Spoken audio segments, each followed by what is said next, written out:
sommes durant le séminaire, bientôt en train de clôturer ce séminaire sur le Saint-Esprit. Et nous étions encore à l'étape du discernement des esprits. Nous avons vu aussi que l'un des points essentiels pour pouvoir discerner, c'est qu'il faut comprendre le monde des esprits.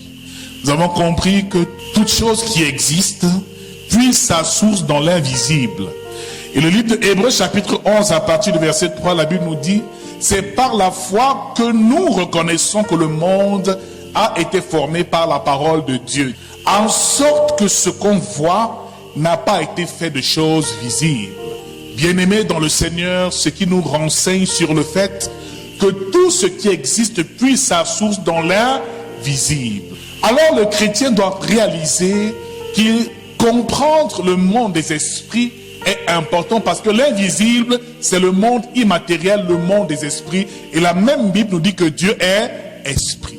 Ceux qui l'adorent en esprit, en vérité. Et ceux qui sont conduits par l'Esprit de Dieu sont fils de Dieu. Ce qui veut dire que nous devons, nous, en tant qu'enfants de Dieu, recevoir les dons du Saint-Esprit, mais aussi être des hommes et des femmes spirituels.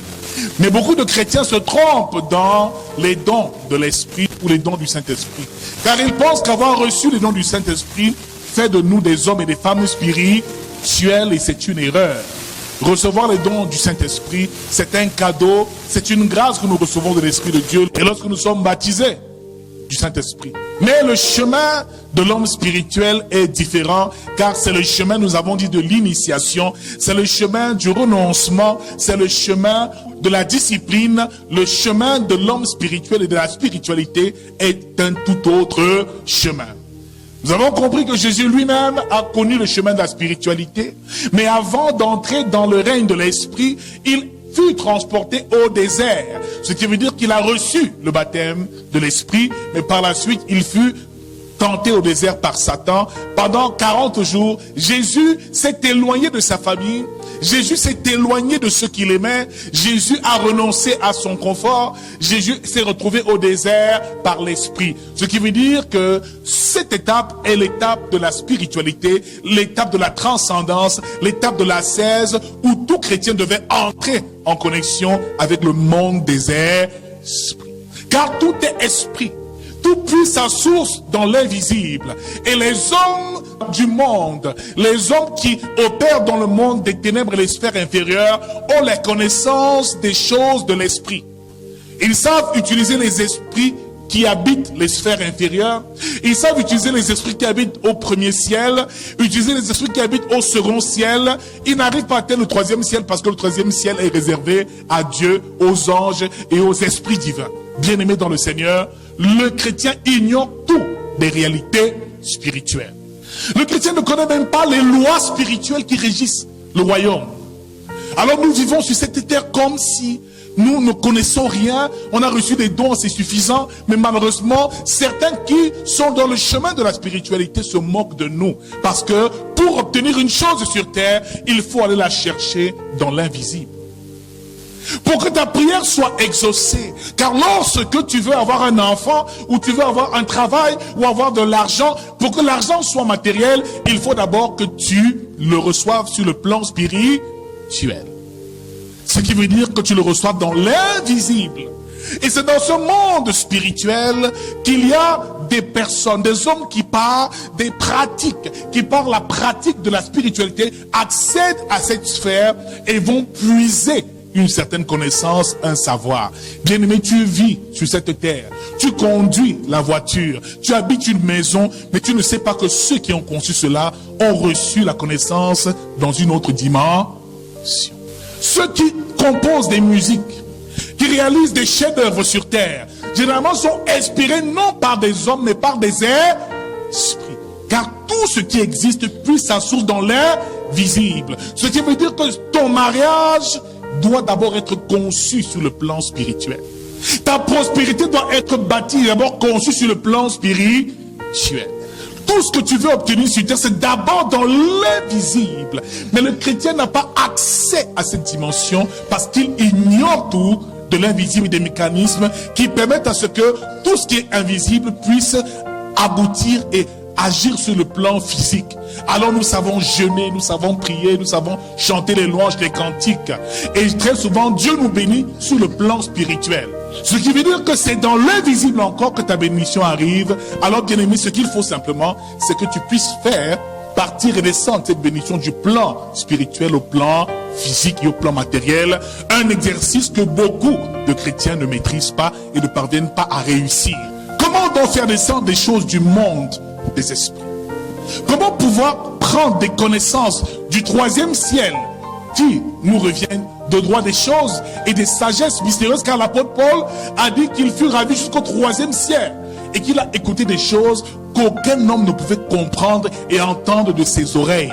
Bien-aimé dans le Seigneur, pendant que tu es là, tu pries, tu chantes à l'église, Dieu te bénit, mais pendant que tu vas te coucher, l'ennemi lui aussi, il rôde comme un lion rugissant. Certains, pendant leur simple sommeil, parce qu'ils n'ont pas su programmer leur nuit, se retrouvent dépouillés de leur santé et de leur vie. Frère, il y a des façons de gérer les bénédictions, mais aussi de rendre matériel et physique ce que nous avons reçu de Dieu. Alors, aie la connaissance du monde spirituel. Dis à quelqu'un, aie la connaissance du monde des esprits. Genèse chapitre 1, verset 1, la Bible déclare que Dieu créa les cieux et la terre au commencement. Dieu créa les cieux et la terre. La terre était informe et vide, il y avait des ténèbres à la surface de l'abîme et l'esprit de Dieu se mouvait au-dessus des eaux. Donc l'esprit a toujours été là dès le commencement. Mais laissez-moi vous dire une chose, c'est que les choses n'ont pas été créées dès l'instant où Dieu a parlé. Les choses ont été créées avant, sur le plan spirituel. Créées avant dans l'invisible. Alors les chrétiens qui réussissent à prospérer selon le plan de Dieu sont ceux qui ont la capacité de créer toutes choses sur le plan spirituel et de faire descendre cela dans leur réalité. Nous écoutons des musiques qui durent des générations. Nous écoutons souvent des musiques qui durent des siècles. Nous écoutons souvent des stars qui meurent mais qui ne meurent réellement pas. On célèbre encore aujourd'hui Bob Marley, Michael Jackson, toutes ces stars. Bien aimés, ce sont des personnes qui un jour de leur vie ont été connectées au monde des esprits. Il y a certaines chansons qui ne viennent pas de cette terre, de l'intelligence humaine.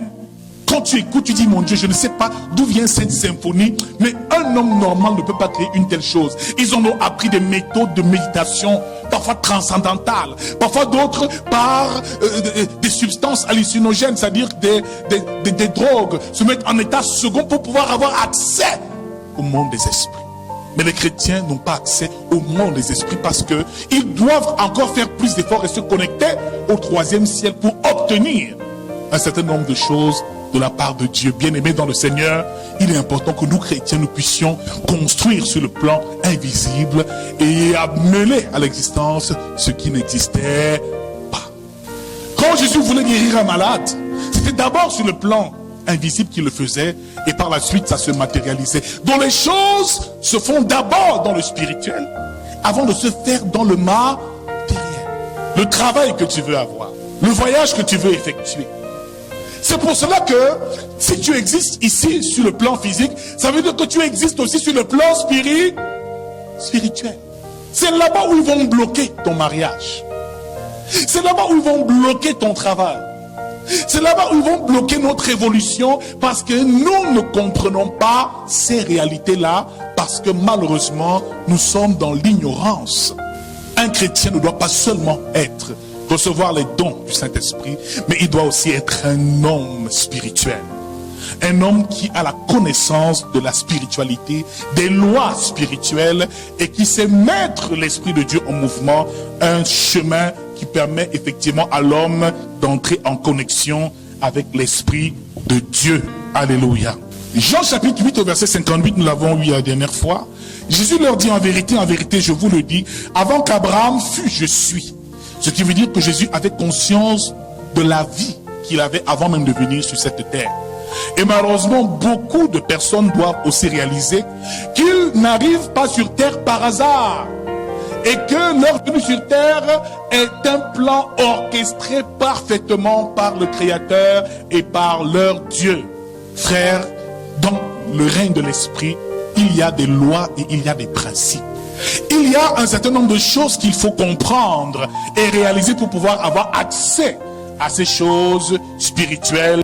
Toi, enfant de Dieu, comment peux-tu faire pour influencer sur le plan spirituel? Car Jésus a dit, vous êtes la lumière du monde et le sel de la terre. Une lumière a pour but de briller et d'éclairer le monde. Est-ce que le chrétien brille alors? Est-ce que les chrétiens sont les meilleurs? Est-ce que dans chaque gouvernement, les chefs d'État sont chrétiens? Est-ce qu'il faut même être chrétien pour réussir? Car beaucoup ici ont des grandes maisons, des grandes villas, des grandes entreprises, réalisent tellement de choses, deviennent milliardaires sur cette terre, sans jamais avoir mis leurs pieds à l'église. Beaucoup accomplissent des choses incroyables, construisent des ponts, vont même sur la lune, accomplissent des choses terribles sur cette terre, n'étant même pas enfants de Dieu et chrétiens, mais Jésus nous dit que nous sommes la lumière de Dieu. Ce qui veut dire que pour éclairer, il ne faut pas seulement avoir reçu un don, mais il faut être un homme et une femme spirituelle pour pouvoir entrer en connexion avec ces choses. Car la domination est d'abord spirituelle. Quand vous les voyez ici nous gouverner, imposer les lois, nous vivons et c'est ceux-là qui font ces pratiques spirituelles, qui gouvernent et qui font les lois. Nous subissons simplement leur influence. Celui qui est spirituel a la capacité d'influencer. Un spirituel peut changer le cours des choses. Comme le prophète Élie a dit que pendant 3 ans et 6 mois, il n'y aura pas de pluie en Israël. Et le roi Achab était dépassé. Parce qu'à la parole de la bouche du prophète, à ce moment-là, le ciel s'est totalement fermé. Élie était un homme spirituel. À lui seul, il a tué 400 prophètes de Baal, 450 prophètes d'Astarté qu'il a égorgés de ses propres mains. Et il leur a démontré la puissance du Dieu qu'il servait, d'un Dieu qui répond par le feu. Frère, si tu dis que tu es enfant de Dieu, où sont les miracles? Où sont les signes? Où est la preuve de ton appartenance? C'est pour ça que beaucoup disent, les chrétiens, ils se moquent de toi parce que tu ne connais pas la spiritualité. Tu ne sais même pas comment y accéder. Tu es comme une friandise qu'il utilise tout simplement pour obtenir quelque chose. Mon frère, le jour où tu comprendras le chemin de la spiritualité chrétienne, ta vie va totalement basculer. Alléluia. Tu sauras comment marcher. Tu sauras comment cheminer. Tu sauras comment faire les choses. Et les choses ne vont plus te surprendre. Nous avons dit que l'une est la première clé qui ouvre la porte de la vie spirituelle. Numéro 1, c'est la pensée. La pensée a la capacité de créer notre réalité. Car ce que nous vivons est le reflet pur et simple de notre pensée. C'est pour ça que Philippiens 4, verset 8, 7 à 8 nous dit que ce qui est pur, ce qui est juste, ce qui est saint, ce qui est digne de louange, d'approbation, soit l'objet de vos pensées. Ce qui veut dire que le chrétien, pour pouvoir accomplir un certain nombre de choses et se connecter au monde spirituel, il doit avoir la maîtrise parfaite de sa pensée. Car c'est ce que tu penses qui se réalise. Ce que tu penses devient ta réalité. Ce qui veut dire que les États-Unis, l'Europe, tout ce qui sont construits n'est que le reflet de la pensée des Européens et des Occidentaux. L'Afrique, où encore on est encore à l'âge de pierre, je ne sais quoi, où encore on fait la pêche de la même manière qu'on le faisait encore à l'époque de nos aïeux, avec les mêmes filets, avec les mêmes techniques de pêche rétrogrades. C'est l'état d'esprit des Africains, l'état de leur pensée. Tout commence par la pensée. Et la pensée est le véhicule de l'esprit. C'est par la pensée que l'esprit s'en va accomplir des choses dans le règne spirituel et de l'esprit.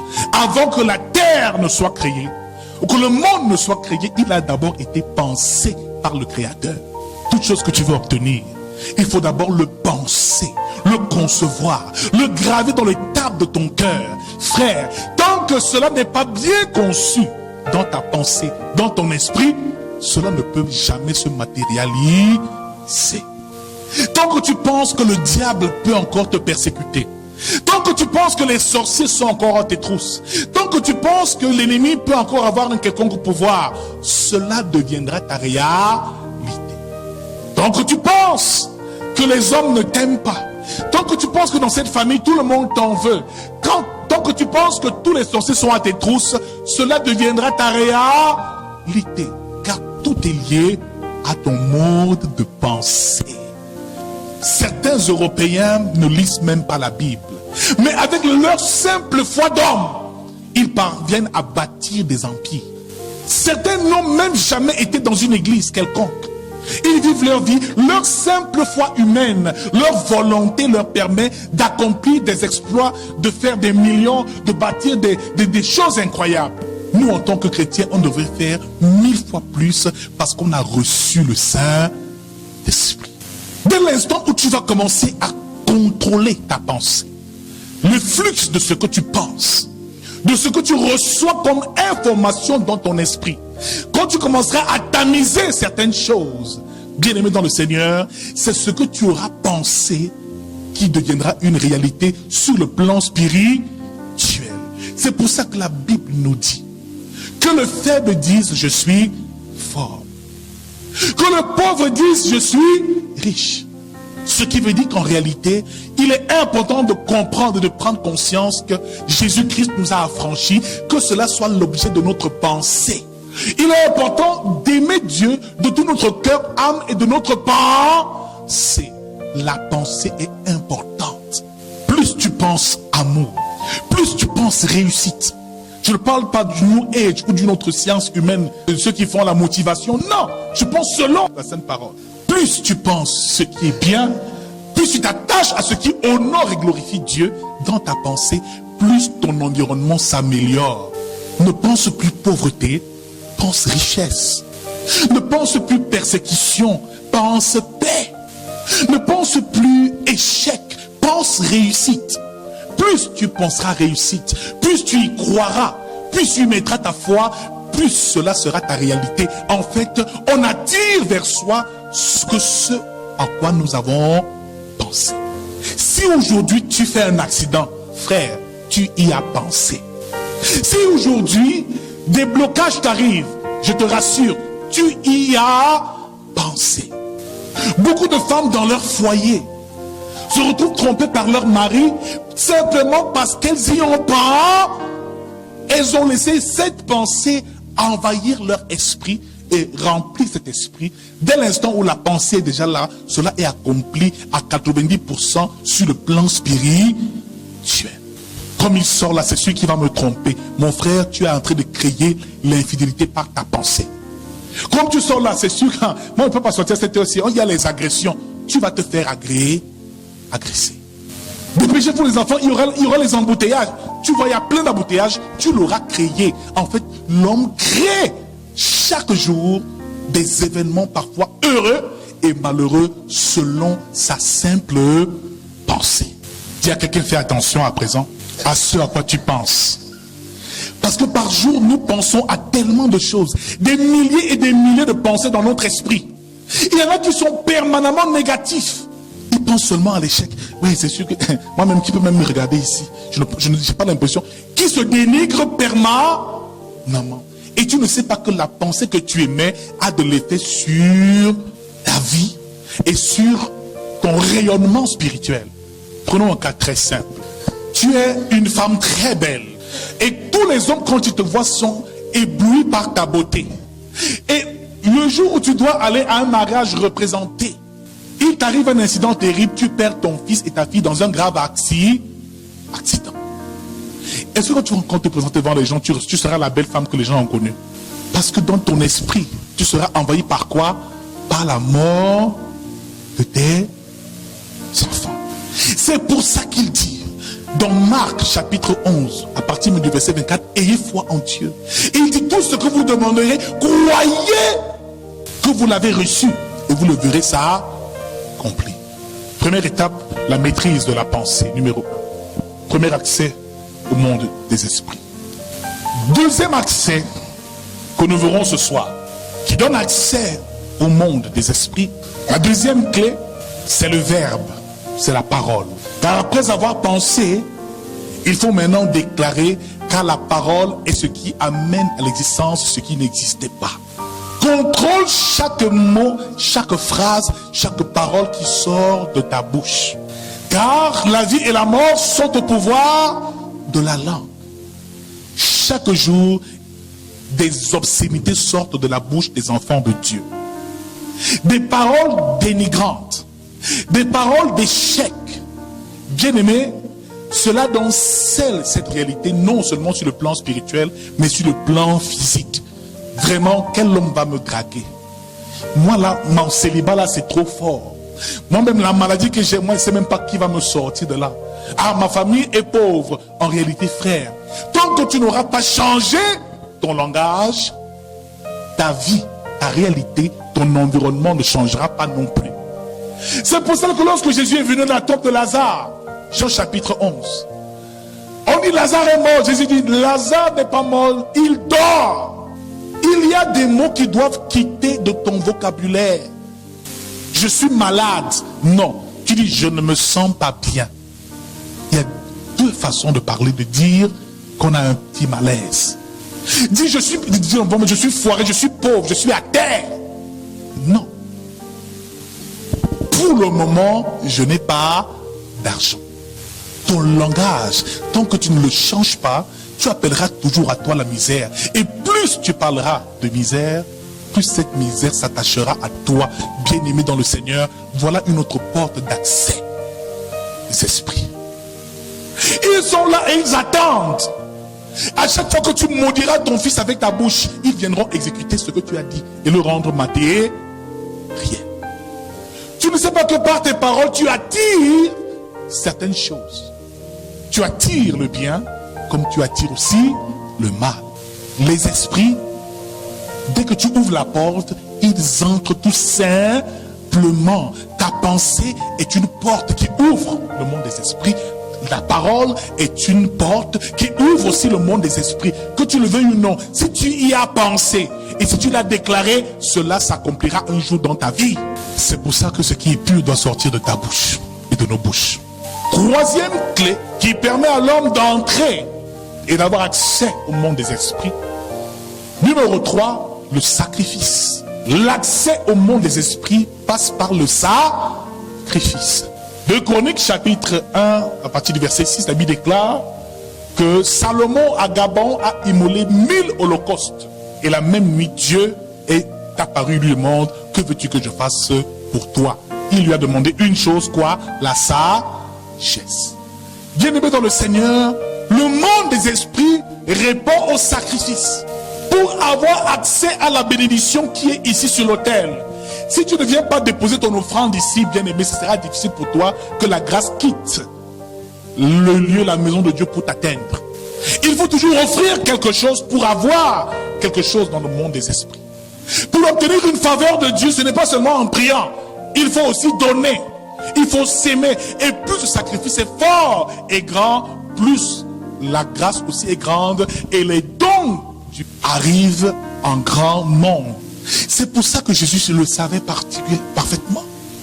Il s'est laissé transporter par l'esprit ou au désert. Qu'est-ce que Jésus a offert? Il n'a pas mangé pendant 40 jours. Il a renoncé au bavardage. Il est resté seul. Il s'est isolé. Imaginez-vous un peu au désert les bêtes qu'il y a qui rôdent là. Les serpents ou les scorpions et toutes ces choses. Jésus a payé le prix pour cela.